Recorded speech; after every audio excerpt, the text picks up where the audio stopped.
आपसे ये नम्र विनंती है, हमारे पति के व्यवहार का बुरा ना माने।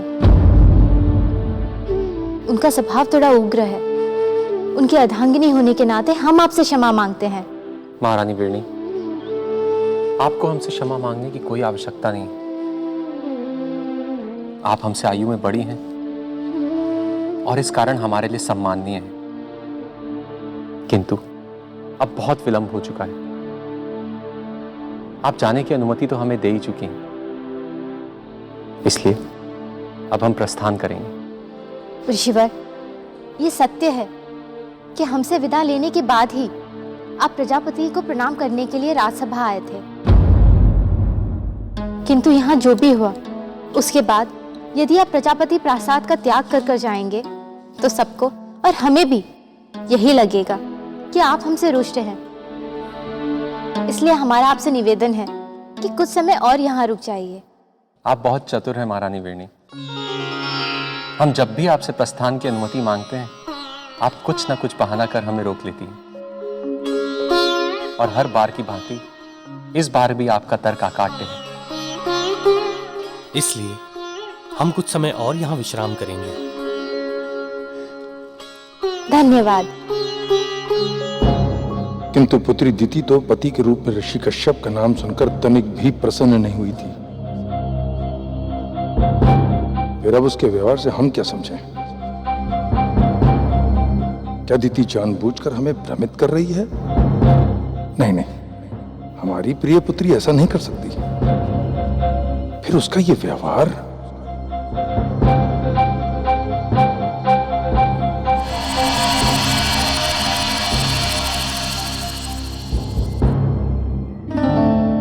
लगता है पिताश्री मुझे ही लेकर चिंता में पड़े हैं।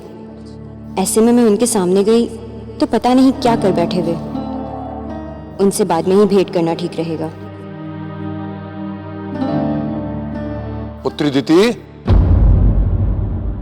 हम आप ही को बुला रहे हैं।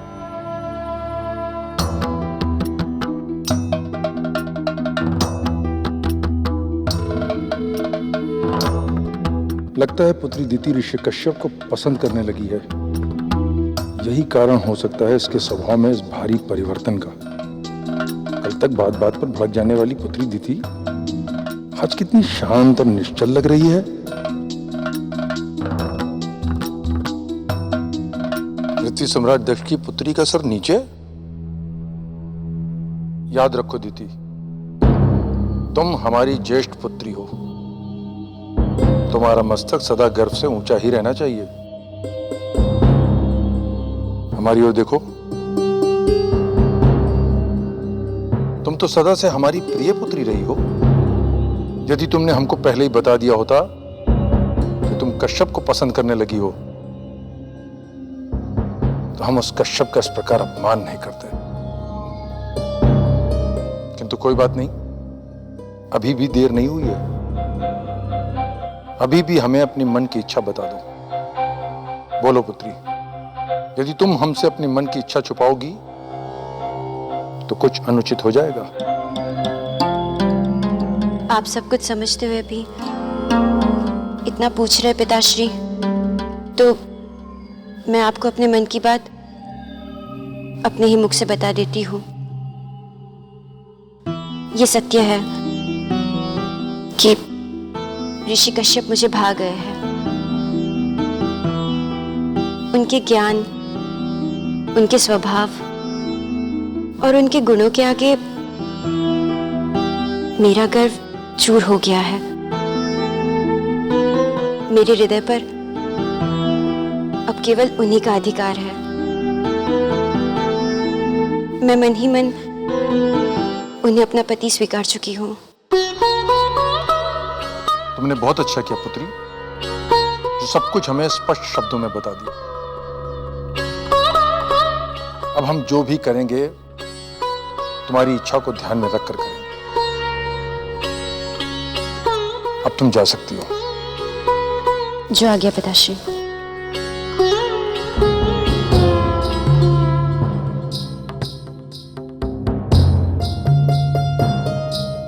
महारानी वीरनी इस समय कहाँ होंगी?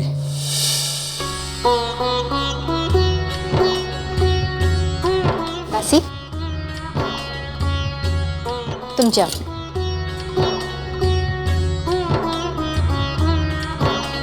महारानी वीरनी, आप हमारी यजमान ही नहीं अपितु पृथ्वी सम्राटनी भी है। आपको ये सब कार्य करता देख मुझे और मेरे शिष्यों को संकोच होता है। इसलिए आपसे अनुरोध है कि आप ये सब कार्य सेवकों से ही करवाएं। ऋषियों की सेवा करके तो स्वयं नारायण भी अपने आप को धन्य समझते थे ऋषिवर। न जाने हमारे किस जन्म के पुण्य से हमें ये सुअवसर प्राप्त हुआ है। आप हमें सौभाग्य से क्यों वंचित करना चाहते हैं?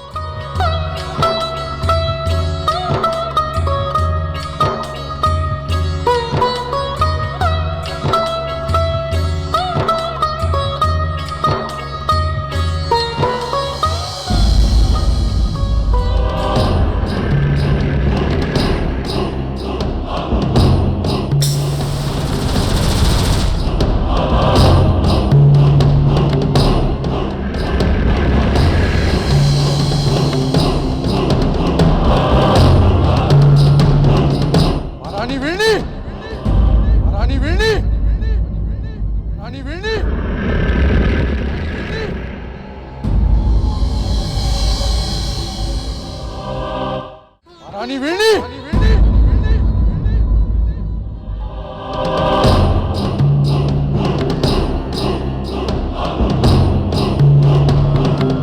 ये आप क्या कर रही हैं? आप भूल गई कि आप कौन हैं? आप पृथ्वी सम्राट की महारानी होकर अपने हाथों से इन भिक्षुओं का पंखा जल रही हैं।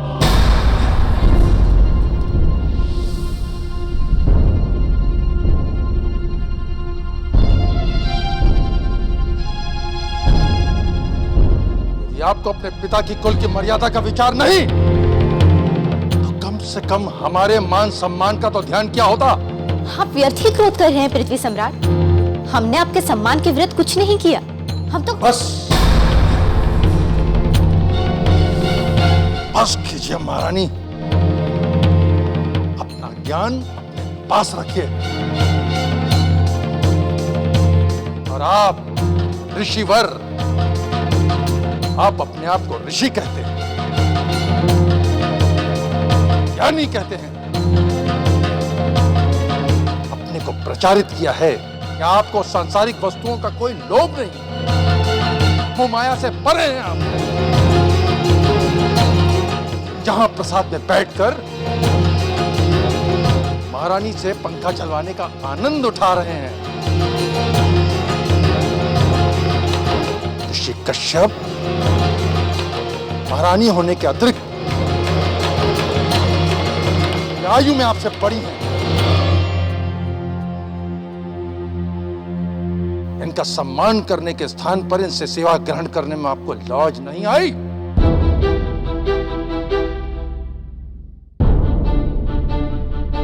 ऋषिवर, हम आपके हाथ जोड़ते हैं, कृपया आप भोजन ग्रहण कीजिए। महारानी, आप हमारा अपमान पर अपमान किए जा रही हैं।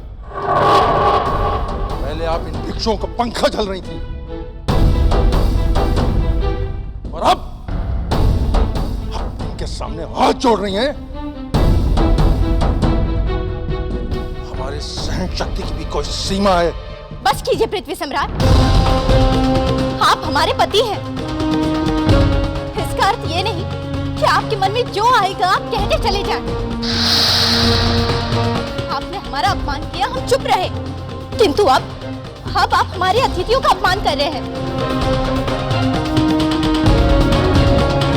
पूरे जग में पूजे चाहने वाले ज्ञानी ध्यानी ऋषिवरों का अपमान कर रहे हैं। हम आपके हाथ जोड़ते हैं, इस प्रकार का आचरण ना कीजिए। कहीं ऐसा ना हो कि हमें हमारी मर्यादा लांघनी पड़े।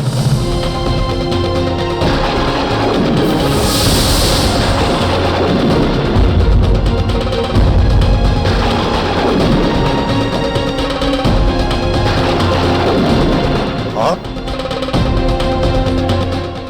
हमसे इस प्रकार प्रजापति दक्ष,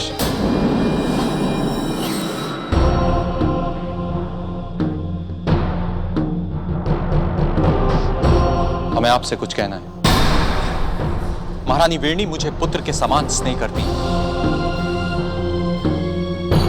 और शायद इसलिए इनका स्नेह मुझ पर अतिरिक्त है। मैं बार बार इनके स्नेह बंधन में बंधकर यहां रुक जाता हूं। मैं देख रहा हूं कि मेरी उपस्थिति आप दोनों के बीच कलेश और कलह उत्पन्न कर रही है। इसलिए मुझे लगता है कि मुझे यहां से चले जाना चाहिए। कृपया मुझे जाने की आज्ञा दीजिए।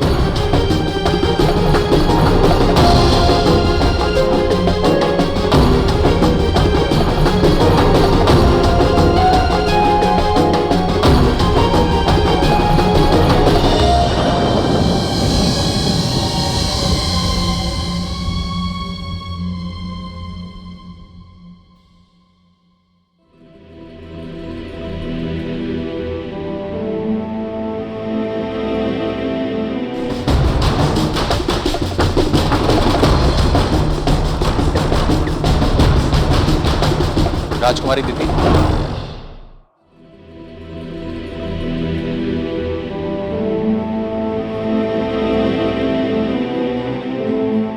राजकुमारी दीदी, प्रजापति दक्ष हम पर प्रहार करना चाहते थे, किंतु आपने उन्हें रोका।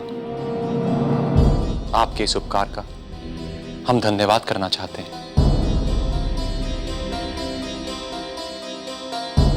किंतु ऋषिवर, आपका इस प्रकार जाना मुझे अच्छा नहीं लग रहा है। अच्छा तो मुझे भी नहीं लग रहा राजकुमारी दीदी, किंतु इस संसार में सब कुछ हमारी इच्छा से नहीं होता, और जब होता है तो उसे विधाता की इच्छा मानकर प्रसन्नता पूर्वक स्वीकार कर लेना चाहिए, क्योंकि इसी में हम सब की भलाई है। मेरा प्रणाम स्वीकार करें।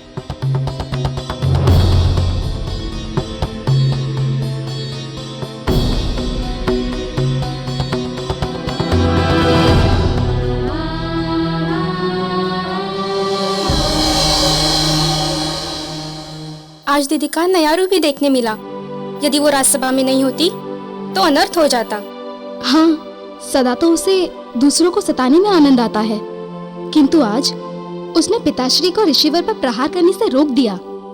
मैंने तो आज पहली बार देखा है कि उसके मन में किसी के लिए इतनी सहानुभूति है। किंतु पिताश्री भी कई बार अति कर जाते हैं। उन्हें अपने क्रोध पर नियंत्रण ही नहीं। वो जब भी क्रोधित होते हैं तो अपनी मर्यादा भूलकर आचरण करने लगते हैं।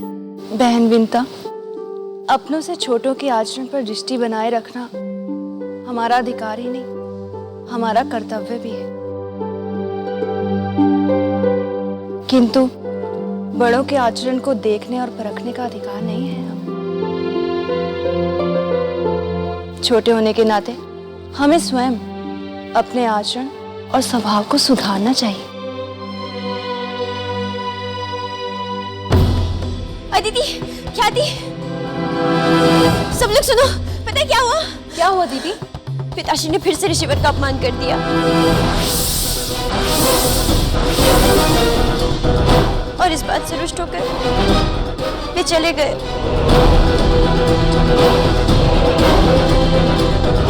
कब हुआ ये सब? अभी अभी उनके बाहर जाते ही मैं यहाँ दौड़ती आई हूँ।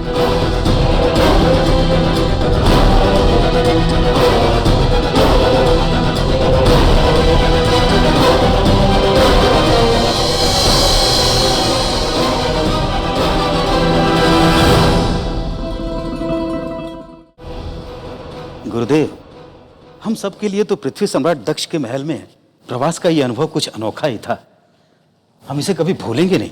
प्रवास के साथ साथ पृथ्वी सम्राट दक्ष भी कुछ कम अनोखे नहीं हैं। अपने प्रकार के एक ही मनुष्य हैं वो। इस सृष्टि में सभी मनुष्य अपने प्रकार के एक ही होते हैं वत्स। परम पिता ब्रह्मदेव ने हर मनुष्य को अलग अलग बनाया। हर मनुष्य का रंग, रूप, आकार, प्रकार, उसकी सोच सब अलग। चलिए ऋषिवर, ऋषिवर,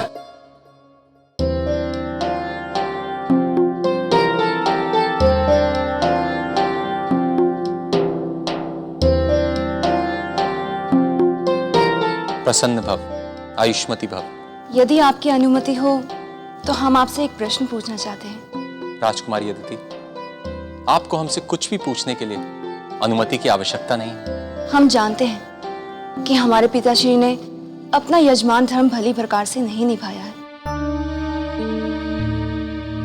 उन्होंने बहुत सी भूलें की हैं, किंतु आप अपना धर्म कैसे भूल गए ऋषिवर? ये आप क्या कह रही हैं राजकुमारी अदिति? हमसे ऐसी क्या भूल हुई है? आप हमारे निमंत्रण पर हमारे यहाँ अतिथि बनकर आए थे, किंतु राजप्रसाद त्याग करते समय आपने हमें सूचित करना भी उचित नहीं समझा। आपका कहा सर्वथा उचित है राजकुमारी अदिति। मैं इस भूल के लिए आपसे क्षमा याचना मांगता हूं। हमसे क्षमा मांगकर हमें लज्जित न कीजिए ऋषिवर। हमारे घर फिर से आके हमें कृतार्थ कीजिए। मैं आपके निमंत्रण में पर्याप्त समय आपके प्रसाद में बिता चुका हूं। अतिथि अंततः अतिथि होता है। उसे चाहिए कि अपना स्वागत समाप्त होने से पहले वो यजमान का घर छोड़ दे। अन्यथा प्रिय से प्रिय अतिथि भी यजमान को बुरा लगने लगता है। इसके अतिरिक्त मुझे पिताश्री के आश्रम पहुंचकर बहुत से कार्य संपन्न करने हैं। इसलिए आपसे निवेदन है कि आप मुझे दोबारा अपने घर ना बुलाएं।